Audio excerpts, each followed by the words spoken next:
Hey guys, I'm Kaya, and on this episode of Yellow Spandex, I'm finally back with more Batman.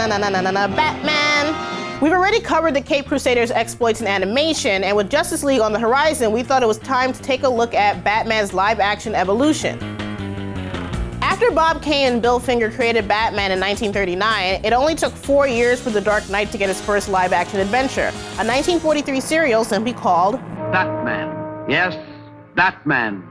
Clad in the somber costume which has struck terror to the heart of many a swaggering denizen of the underworld. The costume was accurate to the comics at the time, even if the poster had it colored bright red for some reason.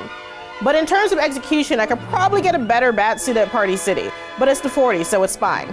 LOL, no, not really. It's so baggy and wrinkly, and Batman's ears look like two floppy double horns. I mean, at least his mask fits. I can't say the same about the sequel, 1949's Batman and Robin, where it's constantly sliding down Batman's face. We're getting away in the car. Batman, how did you get here? Never mind that. Let's get to that cabin. Batman. Whew. Feels like that Jaden Smith song right now. Have you not seen this? Batman.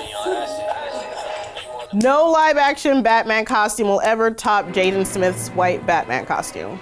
These serials weren't Batman's best look, but 20 years later, a series of popular revival screenings were a direct inspiration for the Batman TV show of the 1960s.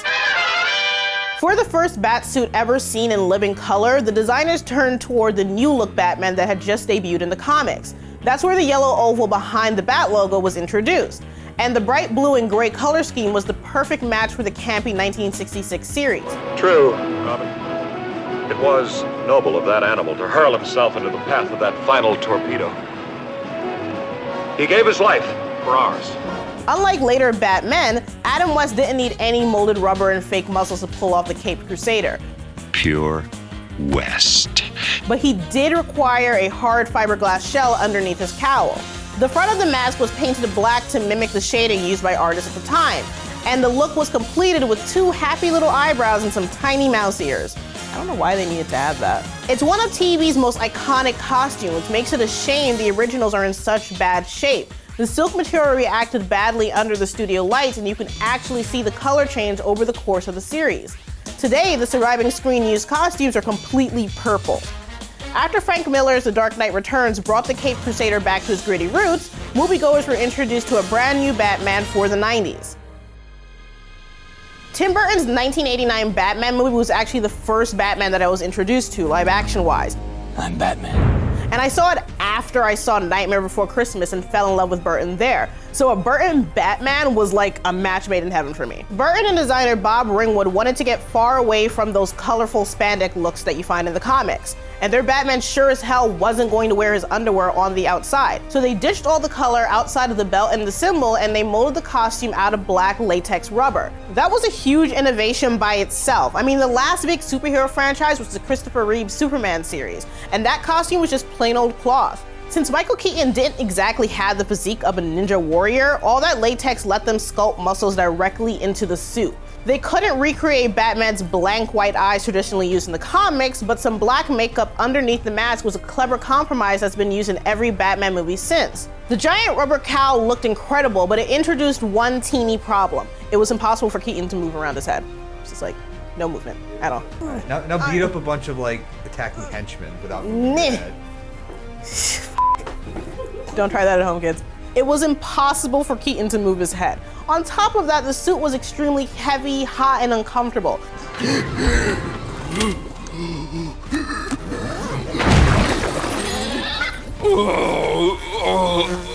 Things didn't improve much for Batman Returns.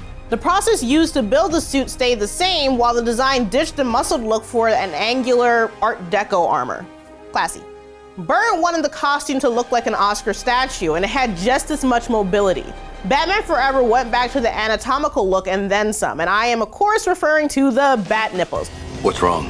I'm not gonna go into why this is a whole thing and why that whole thing is bad. You guys know it's a thing, I know it's a thing. If you wanna blame someone, blame director Joel Schumacher. Inspired by ancient Greek statues, he wanted the costume to feel more natural and animalistic. I don't know how giant bulging cod pieces and lingering butt shots help with that, but you do you, Joel.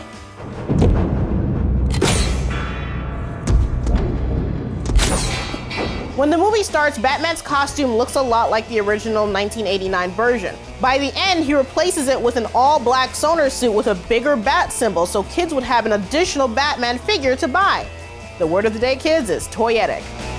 That's a tradition Schumacher would continue with in Batman and Robin. The initial suit is nothing to write home about except that the nipples got even more prominent. You look like someone who could really use some rubber nipples. Call the police. Free the bat nipple, I guess. But this silvery Arctic attack suit at the end is a complete abomination. I'm especially not down with the hot rod grills on his cowl. Like, I get you want to sell more toys, but can't you at least sell toys that look good? Like, I didn't even want this as a kid. Who defends this city? Batman and Robin. The Legend, the Dark Knight, the Bat unleashes an ambush attack. The damage was done and the Batman film franchise was dead in the water, at least until the 2000s. For Batman Begins, director Christopher Nolan wanted to create a costume that was both frightening and functional. The movie itself devotes a lot of time explaining Batman's uniform, from the military exoskeleton to the sword-slicing blades on his gauntlets. Behind the scenes, they didn't really have time or budget to experiment with any radical new techniques, so they stuck with the tried and true method of latex rubber. It gives you this huge neck, you know, kind of like a panther, this real kind of feral look, you know, as you're gonna pounce on somebody all the time. Which meant that Christian Bale joined the ranks of Batman, who had to move their whole torso to look around. The crew paid extra close attention to the cape since in the last few Batman movies, it was basically a big, heavy lump of latex rubber.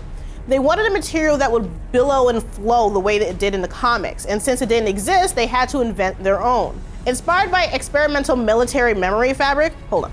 Pause for a second. This sounds so fucking cool. Batman's fucking cape needs to billow in the wind. It needs to be long, it needs to be threatening, it needs to look like fucking wings when he jumps down. That is the whole point. Priorities. Inspired by experimental military memory fabric, they took some high quality parachute silk and flocked it with tiny fibers to give it a velveteen look. The Begin suit was a good start, but at the end of the day, it still looked like a rubber suit. Up to this point, every on-screen Batman was just wearing material that pretended to be armor. When seen up close or lit the wrong way, the illusion was shattered. For the last two films in the trilogy, Nolan and crew redesigned the costume from the ground up. Inspired by modern motorcycle gear, they placed carbon-fibered armored plates on top of flexible crumple zones. In other words, Batman could actually leap and run and fight like a ninja, instead of just lumbering around throwing punches in a rubber suit. That's how you do it. Can't move your head though. Oh, right, hold on. Help me. Also, in a landmark achievement in the history of cinema, Batman was finally able to move his head. Bruce very much wanted to be able to see the movement of the head, which has actually never happened with any of the Batman movies. It's always been that he's had to move his shoulders to be able to see. With The Dark Knight and The Dark Knight Rises, Nolan fully achieved his goal of a realistic, functional Batsuit that still pays tribute to the comics. He even found a plausible way to incorporate the traditional wide eye look. I didn't think it was possible for Hollywood to top the Nolanverse costume, but then I got to look at Ben Affleck's Batman in the DCEU. Say what you will about Batman v Superman, Take a bucket of piss and call it Granny's peach tea. but the costume is goddamn on point. It's such a breath of fresh air to see the classic two-tone gray and black look brought to life on screen. Sadly, his outer underwear seems to be gone forever, but I'll live. Director Zack Snyder wanted to showcase Batman's sheer power, muscle, and size, as opposed to armor and stealthy gadgets. So costume designer Michael Wilkinson created the uniform out of a thin carbon fiber weave that emphasized Batman's brawn. With tiny ears and I'm sorry, the fucking tiny ears kill me. They're not that tiny. They're like comically tiny. With tiny ears and a giant bat symbol, the costume is clearly inspired by Frank Miller's older, bulkier Batman in The Dark Knight Returns. And if the regular suit didn't make it clear, Bruce also busts out some powered armor that's straight out of his comic showdown with Superman, complete with glowing white eyes, which were just so cool. They're so freaking dope. It also marks the first time that the Batsuit has been rendered primarily with digital effects. In Justice League, the Dark Knight is going to be back in blue for the first time since the 60s, in addition to rocking a heavy-duty tactical Batsuit.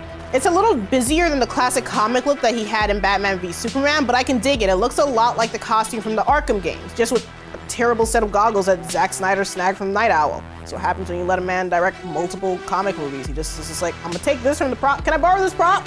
Thanks, guys. I'll give it back. No, I won't. Cool.